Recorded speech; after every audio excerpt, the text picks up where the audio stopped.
El NRS, o Detección de Riesgos Nutricionales 2002, es una herramienta que nos ayuda a determinar el riesgo nutricional de pacientes hospitalizados y es recomendado en las guías para terapia nutricional del Colegio Americano de Gastroenterología. En el primer cuadro se coloca el número de expediente, tipo de sala y número de cama del paciente. Luego escribimos el nombre del paciente y la fecha en que se ha realizado el tamizaje. Si tenemos los datos disponibles, podemos agregar pliegue tripicital, media brazada, circunferencia de brazo y la altura de rodilla. El peso habitual es uno de los componentes más importantes de indagar con el paciente. El peso habitual se refiere al peso que una persona ha tenido en la mayor parte de su vida. El peso actual lo calculamos con ayuda de una báscula. Si el paciente no se siente en capacidad de levantarse, entonces utilizamos el peso estimado por altura de rodilla y media brazada. En caso que decidamos utilizar este método, es muy importante clarificar en un espacio abajo que el peso se obtuvo mediante la fórmula. Para estimar la talla, utilizamos el tallímetro. Si este no es posible usarla, medimos a través de la media brazada. E igual hacemos énfasis en que este fue obtenido por una fórmula. En el índice de masa corporal, añadimos el resultado que nos haya dado y por último, la edad del paciente. Ahora podemos pasar a la primera etapa del tamizaje. En la primera pregunta nos dice si el índice de masa corporal es menor a 20.5.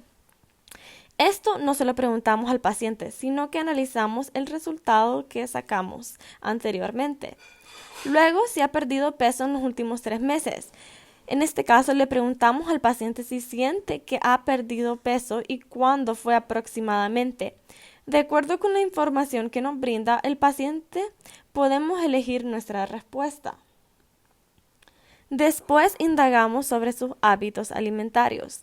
Si consume todas las comidas que le brindan en el hospital, si nos indica que come bien, entonces podemos seleccionar no. De lo contrario, elegimos que sí.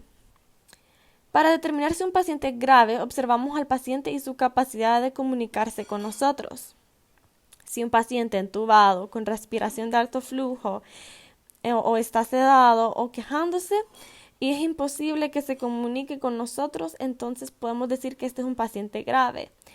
De lo contrario, si este paciente está hablando con nosotros normal, no le cuesta, está bien, entonces no es un paciente grave.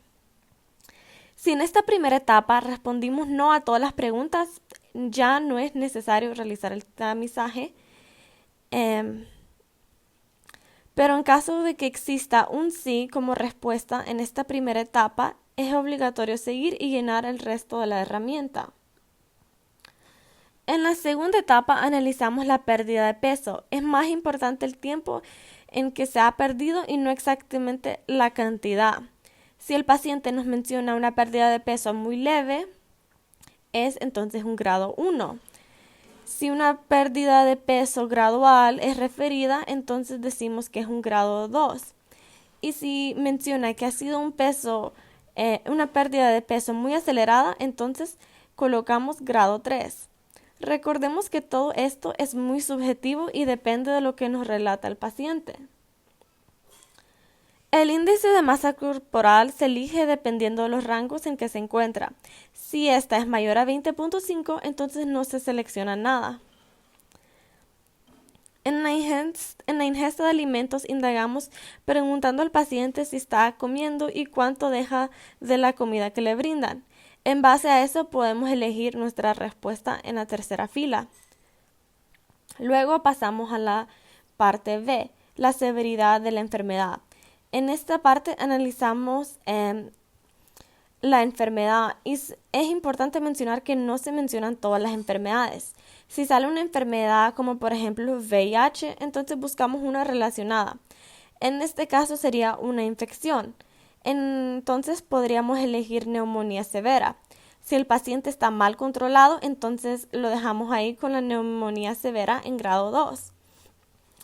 En cambio, si el paciente está bien controlado, podemos perfectamente dejarlo en el grado 1. Luego miramos la edad del paciente.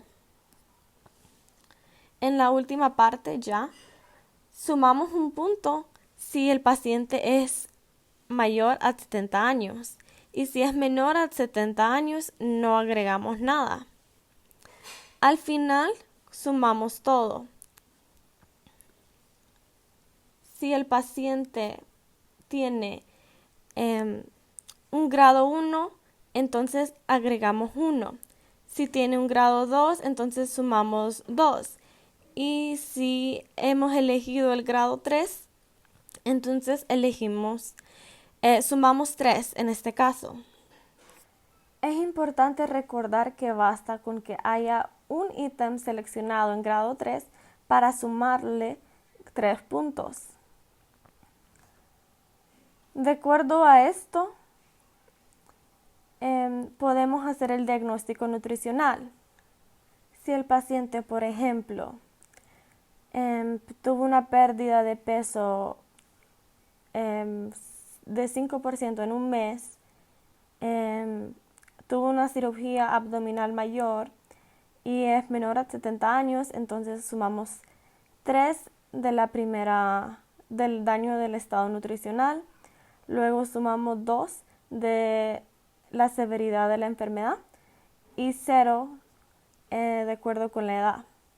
Eso nos daría un puntaje de 5, entonces esto ya es un marcador de riesgo nutricional. En el diagnóstico colocamos 5 y si es menor a 3 puntos, entonces determinamos que no hay riesgo nutricional.